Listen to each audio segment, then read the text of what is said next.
Afternoon, Coach. Coach, you mentioned coming into this camp that you liked the way the team was playing right before the pause and the way they were coming together. You liked the confidence you've seen since they regathered. That being said, prior to the pause, was there any individual aspect of the team's game that concerned you?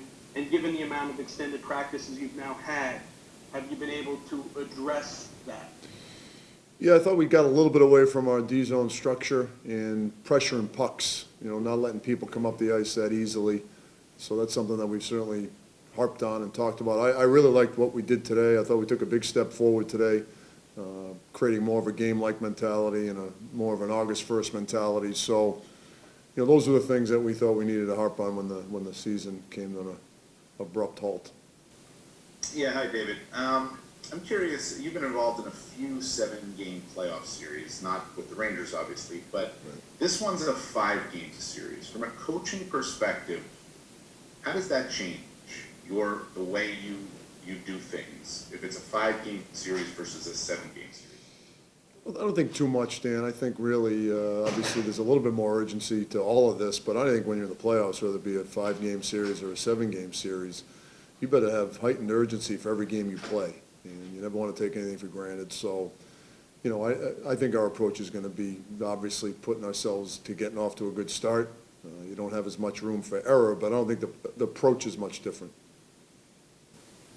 Hey, Coach, you touched on feeling like things were a little more structured today, but what were maybe some of the things that stood out to you besides that, diving a little deeper into the scrimmage today? Well, I just thought there was definitely more physicality to the scrimmage. I thought I liked our intentions. It really, little things like face-offs and hold-ups and line changes and things like that. I thought there was definitely more purpose and more of a game-like feel to what we're going to have to do on the first throughout the scrimmage. And I liked our pace. I thought that I thought our guys really approached it in the way we're going to have to approach it on the first, and it was just a good step forward for us. Hey, Dave, was there anything that you needed to learn from today's scrimmage or anything that could have happened in today's scrimmage that might change your thinking in any way, position-wise? Or was it more just making, you have a plan and just making sure that the guys got, kind of the reps that they needed? Yeah, it was more about the plan and execution and getting the reps we needed. And again, every day taking a closer step to doing what we're going to have to do on the 1st of August. And it's really that simple because, as we've alluded to, time is of the essence. We don't have a lot of it. We've got to take advantage of every practice, physically and mentally, and I thought our guys did a good job of that today. Yeah, Keandre's gotten a lot of time with the regulars and the normal NHL guys in the last 2 weeks. We're almost at the end here, and I know he's not going with you, so I just wanted, for a final time, to kind of assess what you've seen in the 2 weeks, and have you seen growth? I mean, do you think even in this short time that he's had the ability to get better? For sure. I think he really has gotten more comfortable. You could see the nerves early on, but I think he's really kind of acclimated himself and played with an awful lot of confidence, kept things simple. You see the physical tools he has. I mean, he's a special physical specimen, and he's a guy that understands what he's capable of doing. And I love the fact that he didn't try to do too much. I thought he let the game come to him. He did a good job defending. Like I said yesterday, I loved the plays he was making in small errors, quick turnovers, he'd make the right play. Just a lot of good things from him over the last 2 weeks. Hey, Coach, wanted to ask you about Trouba.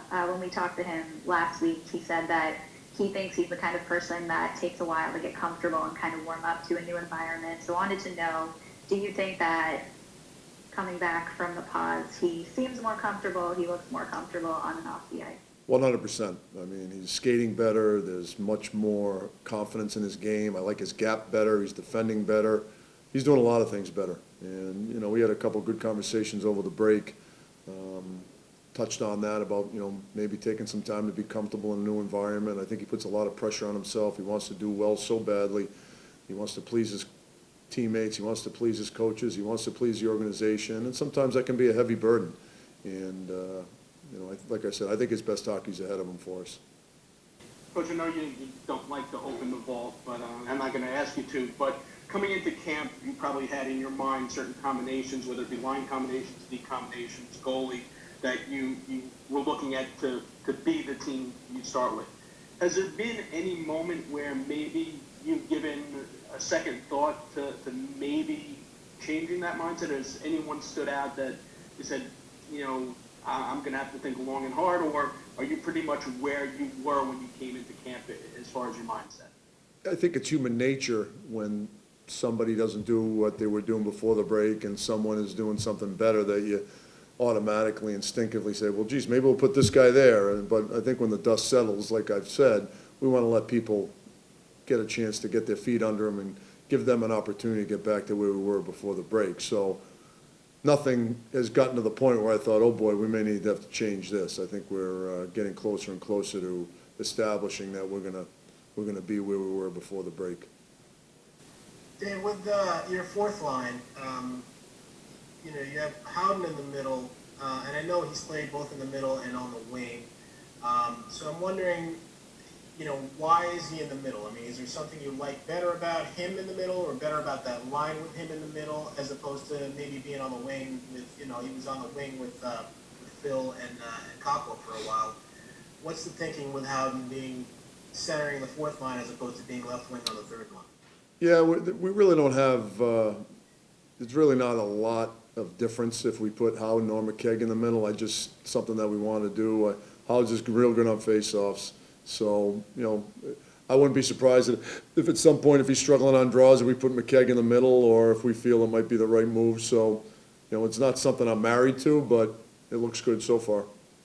Today was much more physical. I know you want to get closer to what it's going to look like in a real game, but when you see, guys hitting guys and certain important players getting hit, I mean, how do you feel about that? I saw Kako get taken at the boards at one point. I saw Keandre take out, Strom in the backboards at one point. I mean, are you holding your breath a little bit on that?